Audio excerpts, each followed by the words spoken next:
Salut à tous, on se retrouve aujourd'hui pour une nouvelle vidéo, les dernières pages, donc un petit suivi lecture où je vais tout de même vous présenter 15 livres. On est tout fin janvier et j'ai lu 15 livres dont 9 bandes dessinées, donc autant dire que c'est énorme, je m'impressionne moi-même, surtout que les romans étaient quand même des pavés pour la plupart. Donc je suis super contente de mon rythme de lecture, mais du coup ça fait que j'ai beaucoup de livres à vous présenter, donc je pense qu'on va commencer tout de suite afin que ça ne traîne pas trop et que ce soit pas trop long à voir pour vous. Pour commencer, j'ai lu Caleb de Mirail Jundir, donc là c'est le tome 1, C'est si bon d'être mauvais. J'ai également lu le tome 2, Le mal dans la peau, et le tome 3, Tout est bien qui finit mal. Je ne vais pas m'étaler trop longtemps sur cette trilogie, je vais surtout vous parler du premier tome pour ne pas vous spoiler la suite. D'autant plus que j'ai fait une chronique sur mon blog, donc je vous la mets en barre d'infos comme d'habitude. Et j'ai également fait une chronique vidéo donc sur ma chaîne. Donc je pense que c'est quand même suffisant et que je ne vais pas trop m'étendre sur ce livre puisque certains d'entre vous m'en ont déjà entendu parler à plusieurs reprises.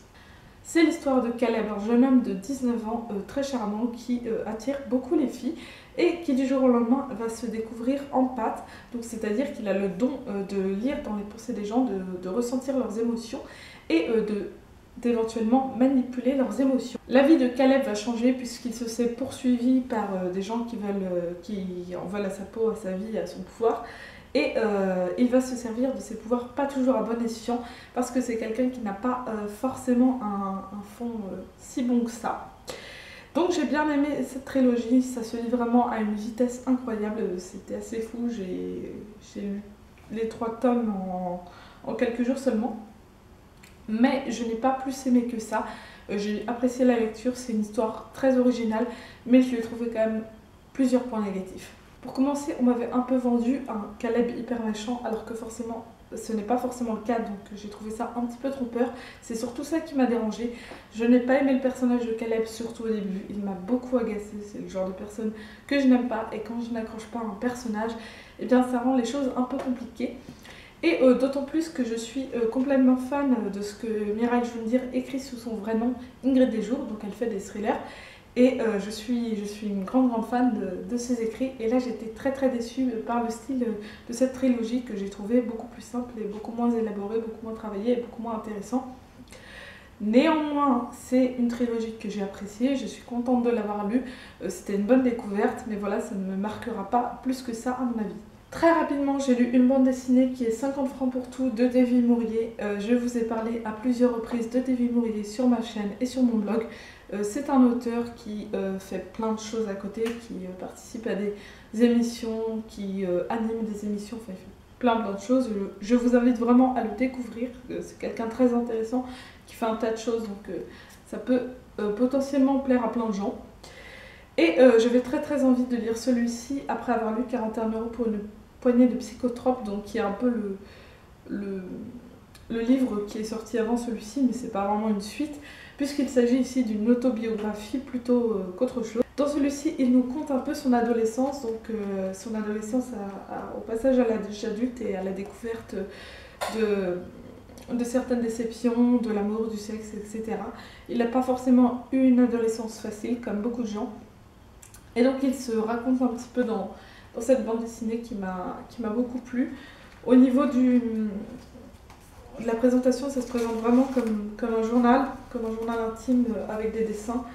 Donc on a quelques planches, quelques gribouillis, c'est un peu fouillé et moi ça me plaît beaucoup, en tout cas la façon dont ça a été fait. Encore une fois, j'ai bien rigolé et j'étais émue à certains moments. C'est vrai qu'il sait me faire ressentir pas mal d'émotions différentes et c'est ça que j'aime vraiment dans ces bandes dessinées. J'ai ensuite lu l'intégrale 2 du Trône de Fer de J.R.R. Martin. Donc vous connaissez très certainement la série Game of Thrones que je suis également, donc que je regarde également. J'ai mis beaucoup de temps à la revoir de nouveau. Pour vous dire, je viens tout simplement de regarder la saison 5 alors qu'elle est sortie il y a presque un an. Mais voilà, j'avais très envie de m'y remettre. Ça faisait très longtemps que j'avais vu l'intégrale 1, ça faisait très longtemps que je n'avais pas regardé, ça faisait presque 2 ans que je n'avais pas regardé Game of Thrones et plus d'1 an que je n'avais pas lu Game of Thrones. Donc du coup j'étais vraiment impatiente de replonger dans l'univers et j'ai pas eu de mal à m'y faire. Je ne vais pas forcément vous raconter ce qui se passe dans cette intégrale 2 pour éviter de vous spoiler, mais je vais vous raconter grosso modo, pour celles et ceux qui ne connaissent peut-être pas, un peu le speech de Game of Thrones. Donc en fait on va suivre pas mal de personnages dans cette histoire, puisqu'il y a différents royaumes avec différentes familles en gros. Donc il y a la famille Lannister, la famille Targaryen, la famille Stark, la famille Baratheon, etc. etc. Je n'ai peut-être même pas tout en tête là, tellement il y a de familles. Et presque toutes ces différentes familles se battent pour avoir le trône de fer après la mort du roi Robert, donc, qui était le roi avant. Et donc il y a son fils qui est devenu roi à son tour, mais tout le monde se bat pour avoir le trône parce que beaucoup de personnes s'estiment comme héritier légitime du trône de fer. Et au final, quand on y pense, il n'y en a pas vraiment un qui est légitime, mais voilà, donc tout le monde veut avoir le trône, donc c'est vraiment une histoire de guerre entre différentes familles et c'est vraiment hyper intéressant. Je le vends peut-être pas super bien, mais je vous jure que c'est vraiment top, c'est vraiment super bien fait, c'est vraiment génial. Autant les livres que la série sont vraiment géniaux. Au début, avec les nombreux personnages, j'avais du mal à savoir qui était qui, surtout que ça faisait longtemps que je m'étais pas replongée dans l'univers, mais au final, au fur et à mesure de ma lecture, j'ai retrouvé qui était qui, je me suis un peu remise tout en tête et tout. Donc ça m'a beaucoup plu, j'ai lu ce gros pavé en 9 jours seulement, donc je m'impressionne moi-même parce qu'il fait quand même 950 pages.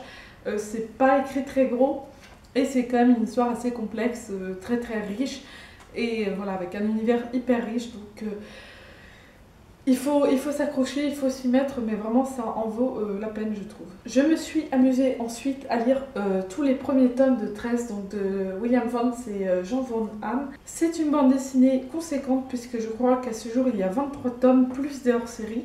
Moi je n'ai que les 8 premiers, donc pour le moment je vais m'arrêter là.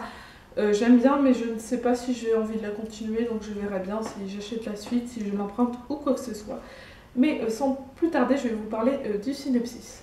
C'est un homme qui est retrouvé par un couple de personnes âgées près de l'eau et il est blessé à la tempe à cause d'une balle. Donc ils vont le recueillir et le guérir. Et au final, quand il va se réveiller, ils vont découvrir qu'il ne sait plus qui il est, qu'il ne se souvient pas du tout de son passé. Il n'a aucun moyen de savoir qui il est, pourquoi il est là, ni rien qui va tirer dessus. Et il a juste un tatouage avec écrit le chiffre 13, donc en chiffre romain. Et c'est le seul renseignement qui peut lui donner une idée sur son identité. Du coup, on va l'appeler 13 et il va prendre plein de différents noms au fur et à mesure de ces 8 tomes. Et ce qui va se passer, c'est qu'il va être accusé d'avoir tué le président des États-Unis. Donc il est recherché par plein de gens, autant dire. Donc c'est une histoire vraiment super intéressante. Moi c'est vrai que ça me bottait pas mal et j'avais très très envie de le lire.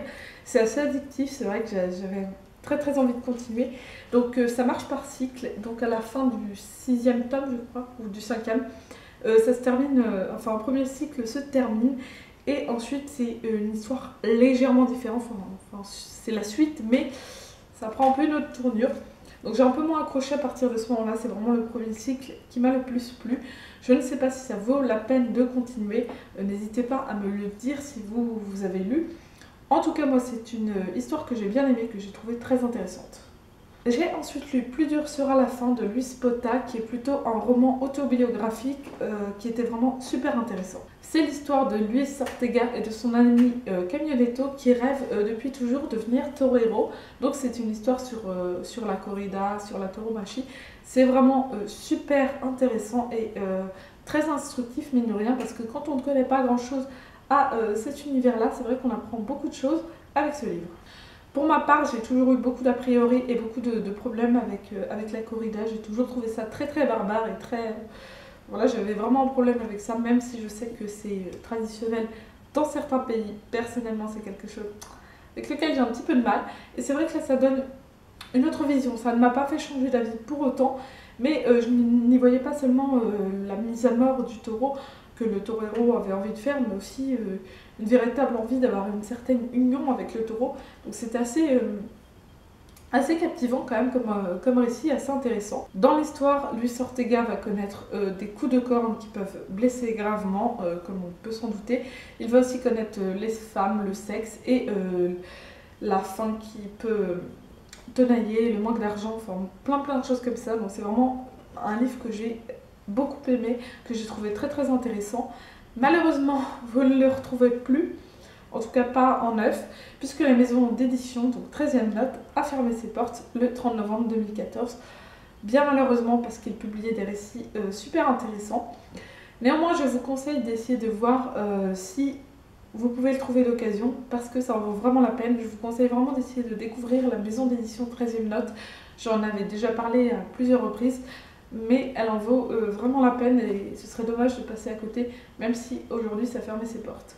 Pour finir, j'ai lu Père et fils de Larry Brown qui raconte l'histoire de Glenn, un homme qui vient de sortir de prison après 3 ans derrière les barreaux et qui, quelques heures après être sorti, va commettre 2 meurtres qui le laissent plus ou moins penser que c'est lui sans forcément avoir la preuve d'eux. Et donc on va suivre cet homme qui est quelqu'un de très très mauvais, qui va faire de mauvaises choses, qui est un personnage détestable que pourtant je n'ai pas réussi à détester. Je ne sais pas trop pourquoi. Je n'éprouvais pas forcément de compassion pour lui. Il n'était attisé que par la vengeance et tout. C'est un personnage que j'ai trouvé assez fascinant, mais un peu flippant, on va dire. Donc c'est une histoire que j'ai beaucoup aimée. J'ai bien aimé le style de l'auteur. Il prend son temps pour nous mettre l'histoire en place, les personnages, les lieux. Et ça, c'est vraiment appréciable. C'est vraiment bien écrit, je trouve. Au fur et à mesure du récit, la tension monte, on se demande jusqu'où Glenn est capable d'aller et qu'est-ce qu'il est capable de faire encore. Donc c'est vraiment un livre que j'ai bien aimé, qui est quand même plutôt prenant, même si c'est assez lent, même si le rythme est assez lent, il faut réussir à apprécier ça. Et personnellement j'ai bien aimé, et puis voilà, c'était une très très bonne lecture. Donc voilà, je vous souhaite à tous et à toutes de très très bonnes lectures, je vous dis à la prochaine, salut!